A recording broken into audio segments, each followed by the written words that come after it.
जय हिंद साथियों। मुश्किल यह नहीं है कि देश के प्रधानमंत्री नरेंद्र मोदी के भाषणों से इस देश की गरीबी और बेरोजगारी गायब क्यों हो गई। मुश्किल यह भी नहीं है कि प्रधानमंत्री नरेंद्र मोदी ने खुले तौर पर इसका ऐलान कैसे कर दिया कि 13.5 करोड़ गरीब इस दौर में इस समय इस देश में कम हो गए। मुश्किल यह भी नहीं है कि प्रधानमंत्री नरेंद्र मोदी ने बेरोजगारी का जिक्र नहीं करते, लेकिन मुद्रा योजना और स्टार्टअप के जरिए कितनों को रोजगार मिल गया और इसके आंकड़े कितने बड़े हैं, यह सब कुछ खुल करके बताने लगे। दरअसल मुश्किल यहां है कि बीजेपी के कार्यकर्ता अब जमीन पर नहीं है, आरएसएस का स्वयंसेवक जमीन पर है और जिन राज्यों में चुनाव होने हैं वहां पर संघ का अपना नेटवर्क बड़ा मजबूत है।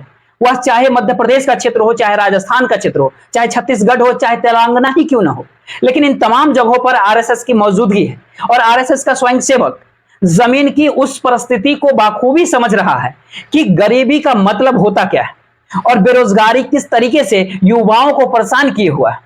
सरकार अपने आंकड़ों को चाहे बदलती कितनों चले जाए, लेकिन जमीन की हकीकत बदलती नहीं है और यही वह वजह है कि जिसको लेकर के ऊपर नीचे सांसें और किसी के नहीं बल्कि संघ की तो होने लगी है। और जब संघ की सांसें इस दौर में चुनावी जीत हार को लेकर के अगर हो रही है तो एक आखिरी दाव इस समय मोदी गवर्नेंस और मोदी की राजनीति या कहे मोदी शाह की स्ट्रेटेजी को खुले तौर पर हर कोई अपनाने के लिए मजबूर है, क्योंकि सभी को पता है कि इन 4 राज्यों का असर लोकसभा चुनाव पर पड़ेगा और इस 4 राज्यों की राजनीतिक जमीन उसी बेरोजगारी और उसी गरीबी में दफन है, जिसका असर इस समूचे देश के जरिए अलग अलग इलाकों में, अलग अलग राज्यों में, अलग अलग कॉन्स्टिट्यूएंसी में अपने अपने तरीके से लगातार निकल रहा है।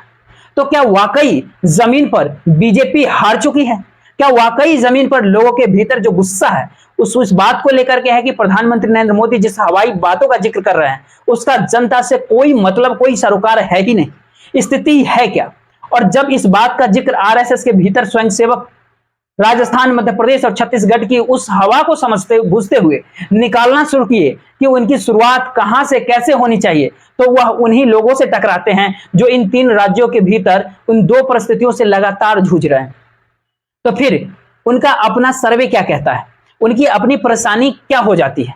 और ऐसी स्थिति में किसी भी हालत में जीतना है तो क्या इसीलिए देश के मंत्री हो चाहे सांसद हो, सभी को एमएलए के दौर में शामिल होना पड़ेगा, क्योंकि अब सवाल अस्तित्व का है। लेकिन यह अस्तित्व का सवाल यूं ही नहीं आया। हमें लगता है कि आज आप उस जमीनी सच को परखने की कोशिश करें कि किस बुनियाद पर यह देश बेरोजगारी और गरीबी के मद्देनजर खड़ा हो, और खासतौर पर उन्हीं युवाओं के भीतर की बेरोजगारी, जिन युवाओं के पास कोई काम नहीं है, वह कितने बड़े पहाड़ में तब्दील हो चला है, लेकिन सरकार हर दिशा से आंख बंद किए हुआ है। अगर एक एक लाइन को भी आप अगर समझना शुरू कीजिएगा तो उसके दायरे में इस देश के भीतर में व्हाइट कॉलर की नौकरी का जिक्र नहीं है, मनरेगा की नौकरी का जिक्र है, वहां भी स्थितियां नाजुक हैं और राज्य दर राज्य नाजुक है। जो गरीबी की परिस्थिति है इस समय, प्रधानमंत्री जब गरीबी से मुक्ति का सवाल खड़ा करते हैं तो कोई भी जानना और समझना चाहेगा कि यह आंकड़े प्रधानमंत्री को किसने दे दिए। तो क्या नीति आयोग ने इस देश की गरीबी को लेकर के कोई नई लकीर खींची है? यकीनी तौर पर खींची है। और उस लकीर के भीतर का सच क्या है? उसके अंदर का सच है कि दरअसल एक मल्टी डायमेंशनल क्वांटिक इंडेक्स होता है इस देश में। आज से भीतर नहीं, जब इंदिरा गांधी की गरीबी हटाओ नारा लग रहा था उस वक्त भी गरीबी को लेकर के जो कुछ भी कैलोरी ने तय किया गया, जो रुपए में तय किया गया, मौजूदा समय में इस दौर की परिस्थिति से आज की परिस्थिति कितनी ज्यादा नाजुक है। हमें लगता है कि सरकार के इन आंकड़ों के जरिए अब बात गरीबी से शुरू किया जाए, जिससे 2-4 स्वयंसेवक हो रहा है और वह समझ रहा है कि स्थितियां नाजुक है।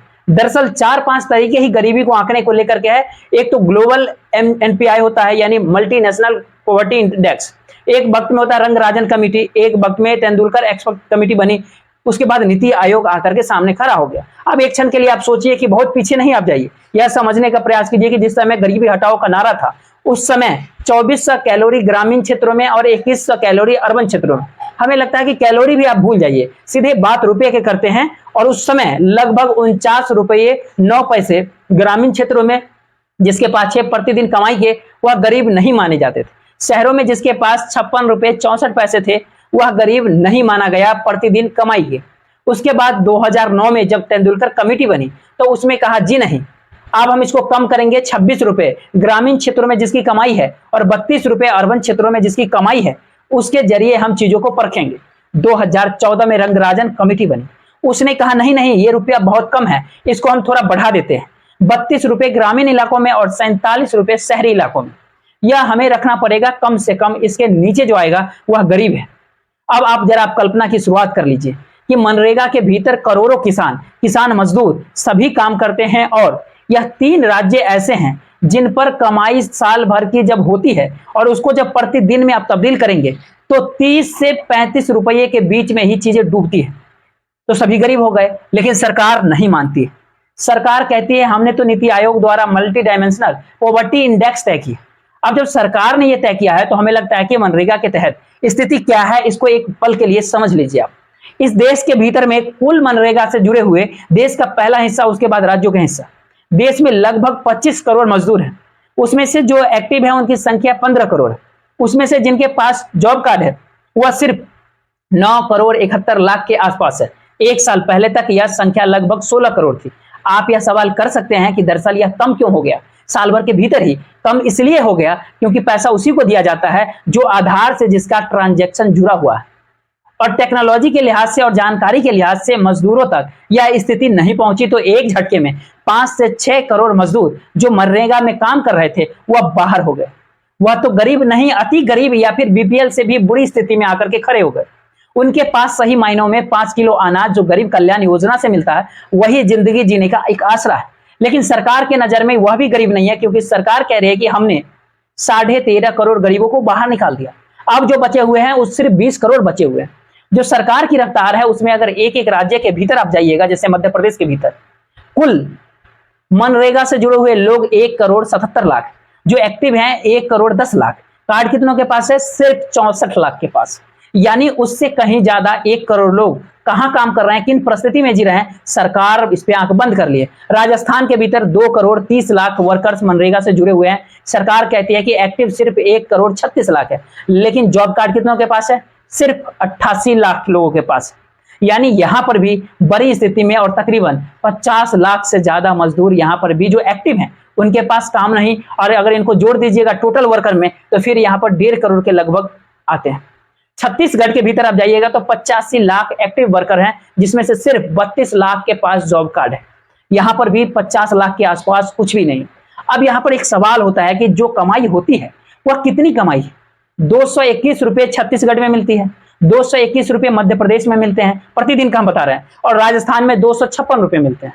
अगर पुराने तमाम वर्षों का एवरेज अगर निकालिएगा तो सिर्फ राजस्थान में 56 दिन का काम और बाकी दोनों जगहों पर 50 और 51 दिनों का काम मिलता है। और जितना काम मिलता है, हालांकि इस साल के भीतर में जो एवरेज निकल करके आ रहा वो छत्तीसगढ़ में सिर्फ 33 दिनों का है, 39 दिनों का राजस्थान में है, मध्य प्रदेश में 34 दिनों का है। लेकिन जब इसको पूरा एवरेज निकाला गया, जो तीनों राज्यों का एवरेज निकलता है वो मध्य प्रदेश का एवरेज निकलता है कि प्रतिदिन की कमाई 30 रुपए 27 पैसे। सरकार इन्हें गरीब नहीं मानती। आंकड़ों के लिहाज से अब वो चली गई है मल्टी डायमेंशनल पॉवर्टी लेवल पर। तो सरकार 30 रुपए प्रतिदिन की कमाई, लेकिन सरकार नहीं मान रही। दूसरी तरफ छत्तीसगढ़ में 30 रुपए 87 पैसे, वहां पर 30 रुपए 27 पैसे मध्य प्रदेश में, छत्तीसगढ़ में 30 रुपए 87 पैसे, क्योंकि यहां पर एक दिन काम ज्यादा मिल गया। राजस्थान के भीतर यह 39 रुपए रोज की परिस्थिति है। तो गरीबी के इस आलम में लोगों से 2-4 होते स्वयंसेवक हो और भाजपा के लोग ही क्यों ना हो, उनके लिए मुश्किल और एक मुश्त इस दौर में, जब ग्रामीण मंत्रालय ने यह कहा कि हमने जॉब कार्ड से इसलिए हटा दिया है क्योंकि आधार से आधारित भुगतान प्रणाली नहीं है, इसको अंग्रेजी में कहते हैं ABPS, और इसके वजह से 57% भुगतान लोगों को नहीं हो पाया। यानी एक झटके में जॉब कार्ड से एक झटके में सब हट गए। तो लोग लगभग 6 करोड़ श्रमिक लोग आधार से जुड़े हुए नहीं हैं, तो एक झटके में उन्हें हटा दिया गया, और जिला अधिकारी और ब्लॉक लेवल पर इनको ट्रेनिंग कुछ भी नहीं है। तो सवाल यह है कि अब किनको कौन देखेगा। सरकार ने तो इस पे आंख मूंद ली, प्रधानमंत्री ने तो लबोलवाब बताना शुरू कर दिया, लेकिन इससे ज्यादा बुरी स्थिति तो बेरोजगारी को लेकर के और डराने वाली स्थिति है। कि इसीलिए भी डराने वाली स्थिति है कि जितनी बड़ी तादाद में इस देश के युवाओं के पास रोजगार नहीं है और जितनी बड़ी तादाद में काम भी नहीं है, किसी तरीके से यानी दिहाड़ी मजदूरी भी नहीं कर पा रहे हैं। और खास तौर पर यह परिस्थिति असंगठित क्षेत्रों में नोटबंदी के बाद से बनी है, जो आज तक तोड़ नहीं पाई है सरकार अपनी तौर पर कोई इजाफा नहीं कर पाई। सरकार कहती जरूर है कि हमने 43 लाख करोड़ रुपए मुद्रा योजना के जरिए बांट दिए देश में, लेकिन CMIE का एक डाटा है जो इस देश के युवाओं को लेकर के है। 15 से 24 साल उनको भी 2 हिस्से में बांटा गया, 15 से 19 साल और 20 से 24 साल, 25 से 29 साल, इन 2-3 हिस्सों में जो बांटा गया वह डराने वाला आंकड़ा क्यों है? अब आप इस बात को समझिए कि पिछले फाइनेंशियल ईयर तक यानी मार्च के महीने तक जो 15 साल से 24 साल के भीतर के जो युवा थे उसके लेवल फोर्स तकरीबन 5,54,00,000 था। आपका सवाल एक होना चाहिए कि काम कितनों के पास था? इस 5,54,00,000 में से काम जो था और बेरोजगारी जो थी, बेरोजगारी 2,52,00,000 युवाओं के पास काम ही नहीं था और लगभग 3 करोड़ के पास काम था। अब यह सवाल था कि जिनके पास काम था वह 3 करोड़ लोग थे, उनके पास कौन सा काम था और उसमें कितने उम्र वाले लोग ज्यादा थे? 15 से 19 साल वाले सिर्फ 27 लाख लोग थे जिनके पास काम था और 19 से 24 के बीच के 2,75,00,000 युवा जिसके पास काम था।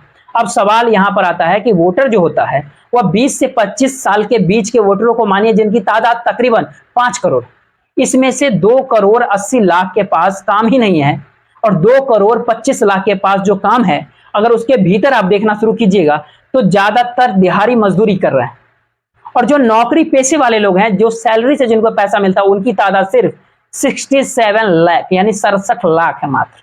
यह स्थिति इस देश की है तो इन राज्यों के भीतर की परिस्थिति कितनी नाजुक हो सकती है यह सिर्फ कल्पना की जा सकती है और इसीलिए इन युवाओं को राजनीतिक दल अपने झंडे को उठाने से लेकर के बूथ पर बैठाने तक की परिस्थिति में ला करके खड़ा करना चाहती है। रैलियों में शरीक होने के लिए पैसा देना और खुद चुनाव आयोग का डाटा बताता है कि लगातार रैलियों के जरिए ही सही लेकिन जो पैसा दिया जाता है प्रचार प्रसार में, जो पॉलिटिकल पार्टी और खासतौर पे भाजपा दिखलाती है, उसका लगभग 60% हिस्सा प्रचार पर खर्च होता है जिसको वह खुले तौर पर दिखलाती है और जो वोटरों को पैसा दिया जाता है यह 60% का लगभग 90% हिस्सा वोटरों के पास पैसे के तौर पर जाता है।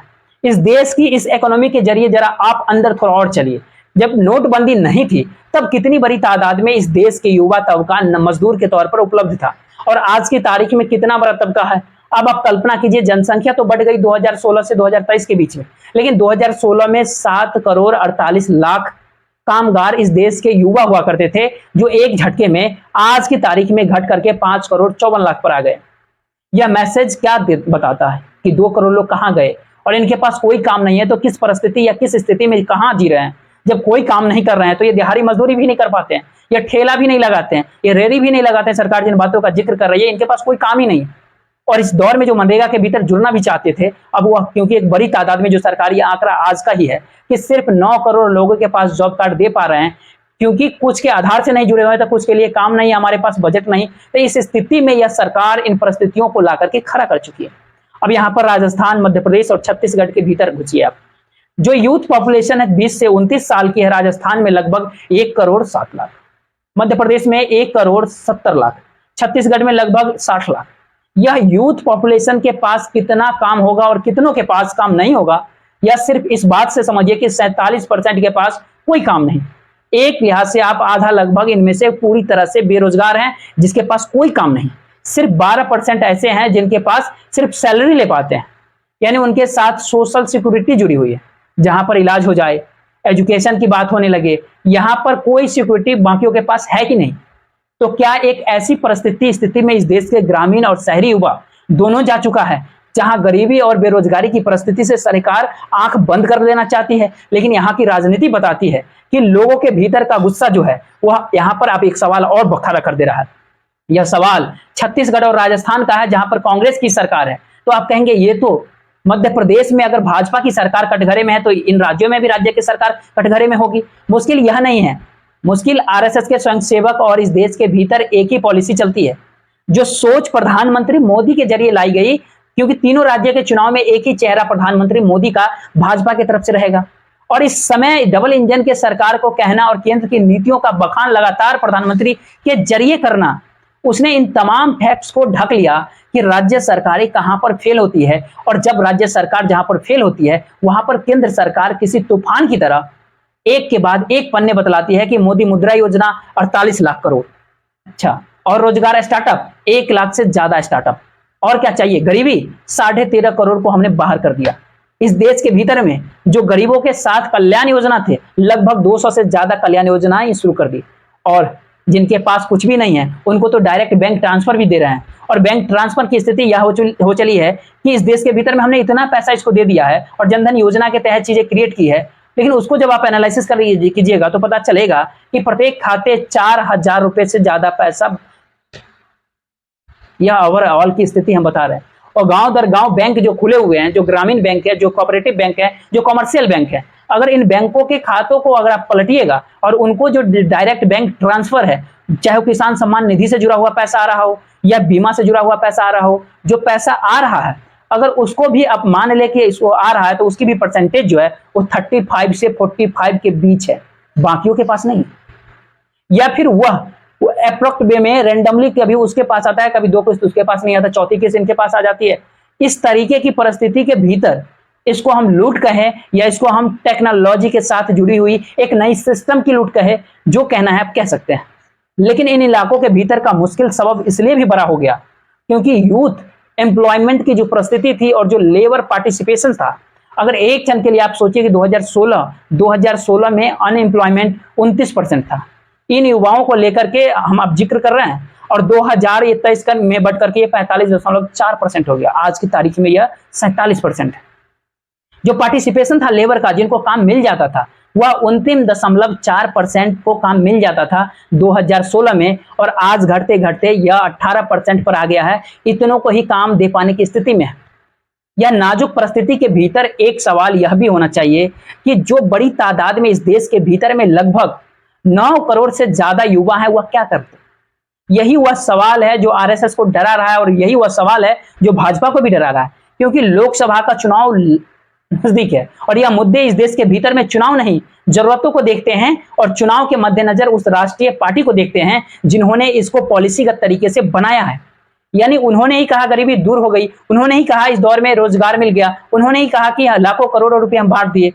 अब इसी से बच जाते हैं बघेल और गहलोत, और यही वह परिस्थिति है और यही वह ट्विस्ट है जो आरएसएस समझ पा रही है, छत्तीसगढ़ के भीतर भी और राजस्थान के भीतर भी। और इसीलिए जमीन कुछ इस तरीके से खिसकी हुई है कि उसको यह एहसास हो चला है कि सिर्फ प्रधानमंत्री के भाषणों से जीत कैसे मिलेगी। एक सवाल तकरीबन 2-3 महीने पहले प्रधानमंत्री के चेहरे को लेकर के जब कहा गया था कि सिर्फ इस चेहरे के आश्रय जीत नहीं मिल सकती है, तब लोग नहीं समझ पाए थे लेकिन चेहरे का मतलब होता क्या। लेकिन चेहरा तो टेलीविजन पे होता है जहां बहुत शानदार चकाचौंध तस्वीर उभर करके आती है, लेकिन उसके भीतर आप धीरे धीरे बात जब खुल रही है तो चेहरे का मतलब था कि उसके साथ जुड़ी हुई गवर्नेंस, उसके साथ जुड़े हुए इकोनॉमिक पॉलिसी, उसके साथ जुड़ी हुई वह तमाम वेलफेयर योजनाएं और उसके साथ जुड़ी हुई इस देश की बड़ी इशू जो गांव गांव शहर शहर बड़े होते चले जा रहे हैं। और हर बार प्रधानमंत्री आकर के कहते हैं कि सब अच्छा है, शानदार है, लाजवाब है। तो सवाल उन्हीं लोगों के बीच खड़ा होता है, अब वह किससे मांग करेंगे कि अच्छा कर दीजिए। और जब मांग नहीं हो सकती है तो राजनीतिक तौर पर परिस्थितियां करवट लेने लगती है और इसी का लाभ कांग्रेस को मिल रहा है। बहुत बहुत शुक्रिया। जय हिंद।